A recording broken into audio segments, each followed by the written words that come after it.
What's going on, everyone? Welcome back to another exciting episode of Attack Productions. Today, I'm back once again by Nick and Jake. Howdy, howdy. What's going on, y'all? In today's matchup, well, it's me versus Nick. Nick is playing Piccolo from the latest set, and I'm playing Lord Slug once again from the set because I wanted Nick to be on camera earlier and completely forgot to put him on camera. So, I'm on camera twice this week. It happens. Like always, there's buttons down below. Feel free to click them there for reason, and there's links in the description. Check them out. That's it. Alright. You've heard me talk about Lord Slug earlier this week. I may have done a profile by now, maybe not. We'll find out. Nick, talk about your Piccolo deck. Yeah, Piccolo's kind of a weird archetype. It has a bunch of cards that almost do nothing in the early game. The leader itself will grab a pan superhero card to throw underneath the leader, which does a couple effects when it's underneath there. But your main awakening condition is playing a Shenron Z battle card. So and it's only a one cost 1Z energy, so you're able to awaken turn 2 pretty much every game.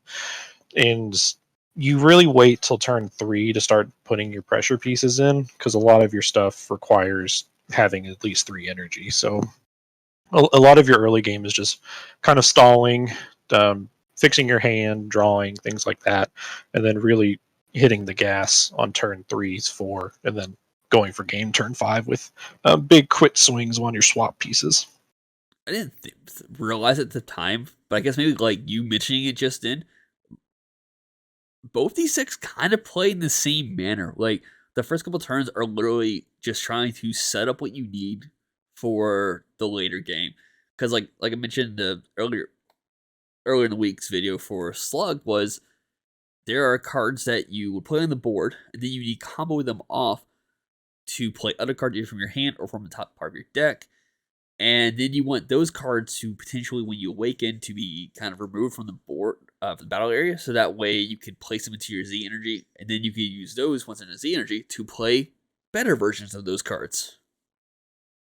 Yeah, I think you just successfully described just the state of the game now. Yeah. There are a few decks that hit the gas early on, but it seems mostly like yellow is going into this place where it is a later game color. And we talked a little about that on Sunday, about where the yellow decks have been more of a mid-ish to late game. That's probably why we weren't seeing them as much in the actual meta. Still interesting concepts, and I love the idea of what they could do. Do I wish they were a little bit faster? Yeah, of course. Yeah, as of late, I seem to be having, honestly, more fun playing yellow decks. Jake and I have been really big on Bardock's crew. I've had a ton of blast playing that deck.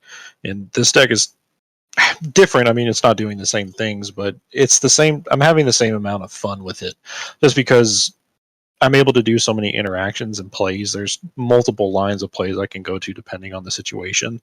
And I think it's really good for the game and really good to play with people, because you're interacting with their cards, they're interacting with your stuff. It's a really fair state, at least what yellow's in right now. So I do have the Shenron Z battle card on play. It's it's just a mini draw engine. Whenever you add a card into your Z energy, you can tap it and draw a card. And then it does have an activate main. If you have 7Z energy, you can give a Piccolo SH plus 5k. You don't really you can generate Z energy pretty well, because in this list I'm running the pan that was from last set that combos from the drop area. So you can get there with Z energy, but it's not the main piece. You just want that draw. And the 2 Piccolos you see on board, those are just consistency searchers. They can search any yellow Namekian. Then there's no specified cost to those. And the majority of my deck is just Piccolos and Namekians. So even the Gohan Piccolo Secret Rare is searchable off of it. And so I really like having this card. And then if you saw it a little bit earlier, I've found the 6-drop Piccolo, which on turn 3 can evolve over any Piccolo. So those 1-drops have added use, which just adds to the value of them being in the deck. I think that's a really good place for searchers to be, where the game is speeding up. I think it's good that if you invest the energy in them early in the game and they stay on board, you can evolve into them or get a little bit more value just from keeping them around. This is one of the cards I was referring to earlier. I had to play and combo off, and that's not the best option. I would want it. I would rather had either one of two other cards, but that's what I get. But it's initially it's a 3 cost card for 1 energy though.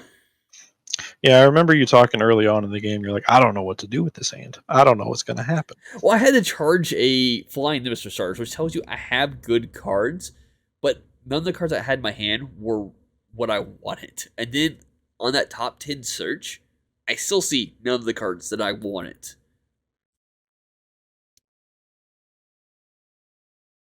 But you do have a dual attacker on board, so there's that. Well, dual attacker 10k, which in the long run doesn't do much against you right now, because he does get the additional 5k unless I have Bond. Bond 4. That's a little bit pricey. I mean, 3 is pretty attainable, and you've got that right now. But to assume that you'd have Bond 4 this early in the game, it is pretty rough, especially when one of the main decks in the format just snipes small battle cards for 0 energy. Yeah,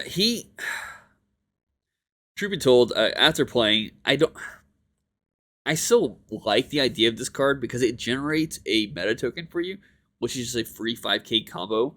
And even though I'm not getting any like value off the swing, I could turn around and pay one to combo a 3-drop Gonzalez, whatever his name is, from my hand. And it would initially, I think it gives Slug Army cards, Slug Army card double strike. So initially it could make it a 20k double strike. And I'm producing a 5k combo cost card as well. But like now he has his Bond 4. And here I almost blocked with the blocker. I think I'm like, nah, if you want to establish this, you're gonna need to combo up.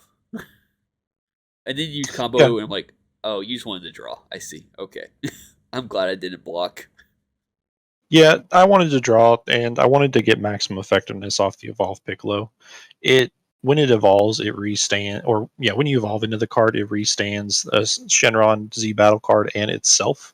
So you're essentially getting 3 attacks off the Piccolo and a second draw off the Z battle card. Yeah. That's good value. And I thought about doing a play here, and I chose not to do it, and I feel like it kicked me in the ass, because I'll do it on your second swing. If I'm correct. Let's find out. Maybe not. I didn't want to give away in case I did it. I can't remember if he's crit or not. He's just a 19k dual Okay, attacker. okay. Because I can come off a meta token right now. I could totally do that. But I end up using the super combo here. And and partly it's because I wanted the additional pressure going back into your turn. But I literally could have just comboed that off on your last swing. And then your auto will restand, and then my auto will play him, and I could just tap down your dual attack blocker beforehand, you know? Yeah, now you've got to play through it, and it'll rest the blocker before, right? Like if he had a blocker inactive when it swings. So, because of the auto. Well, he wouldn't have gotten the dual attack off because I would have rested it before on the play of the secret rare, so he wouldn't have got that extra swing off at all. He still would have gotten the draw because he still would have swung. He still would have comboed to tap the the Shenron, but I could have stopped the additional pressure early on and just gone to this next turn with a little bit more resources.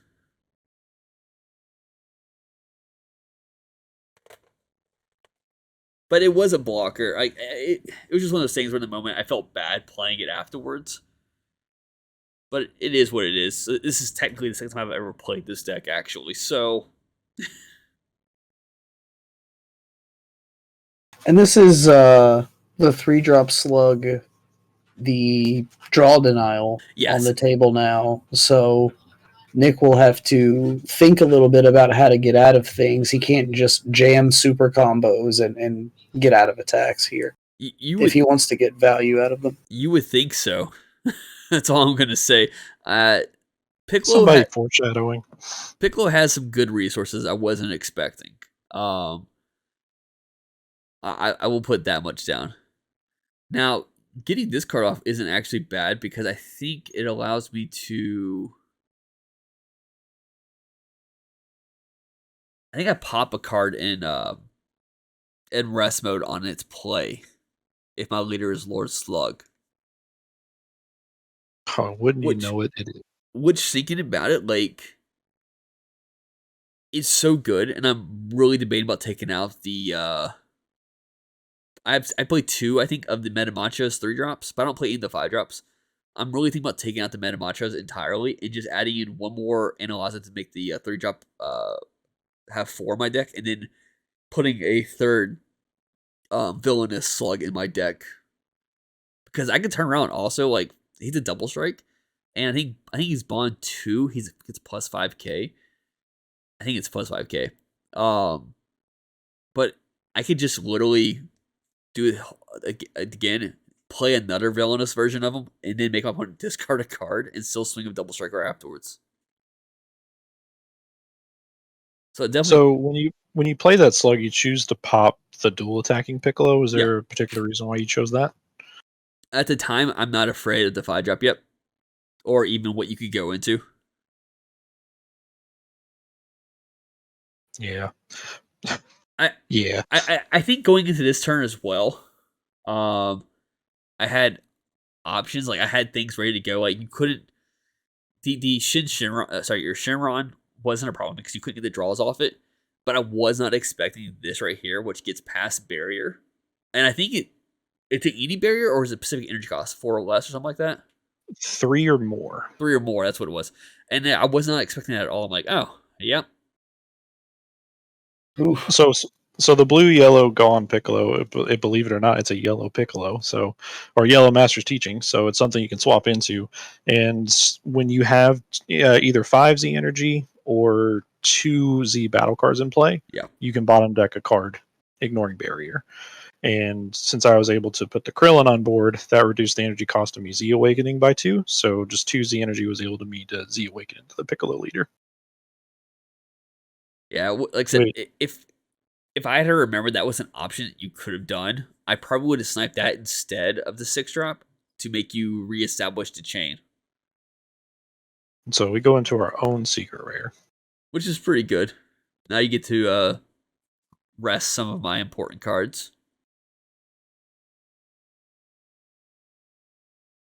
And we're just making sure we have the battle power right because the swap mechanic will give it plus 6k in crit, and then on the first swing of the dual attacking Gone Piccolo, it's plus 5, but it loses that on the second swing. So I had a crit, which was Power of a Super Saiyan, which is a really good yellow tech.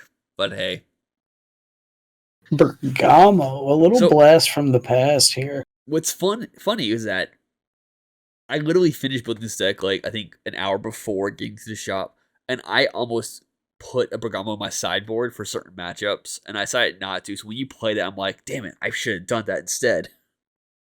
Yeah, which is one of the reasons why I wanted to at least put one in my sideboard, just for any potential yellow matchups. Just because yellow being tapped out in yellow is probably the worst position any player can be in. Yeah, and tapping that yellow energy out. Even though I'm under the effect of robot, I feel like I could push a little bit more to get more stuff out of your hand. no, it totally helped. I had a Final Flash in my hands, so ready to kind of like snipe something, but when you did, I'm like, oh well, whatever. Also, yeah, I thought Jimmy put our cards back, but I guess I never noticed he didn't. He switched our secret rares. Yeah, what I was able to pop his secret rare from the Z leader Piccolo on swing. It'll KO a battle card in rest mode, and then also once per turn when you combo with a card, you can tap an opponent's battle card and draw one. So doing that on both your turn and your opponent's turn is just more value engine for you. Yeah. So all of a sudden, I go from like what feels like kind of comfortable to a slightly annoying situation. Is a better way of putting it. Yeah, I know I'm not able to go for game just because I don't have enough resources to keep swinging, but I wanted to at least provide some pokes and pressure. Yeah. And swinging at the lead, just giving you that life would have meant nothing. So I wanted to get rid of more pressure pieces. So swinging at the slug, I think, was the right choice. It's a really good heads up play. So going to turn 5. Remember when I said being tapped out in yellow is the worst position you could be in? Look where we are. I felt pretty good here. Like you said, you are tapped out, but you do have resources. You could potentially take a life to play something else if you wanted to.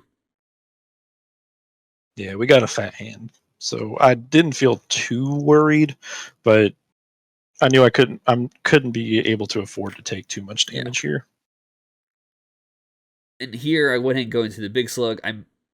I need to make sure with this swing I put cards where I need them, and I think I will reset my Z energy in a second, where I can put the a 5 cost into my Z energy.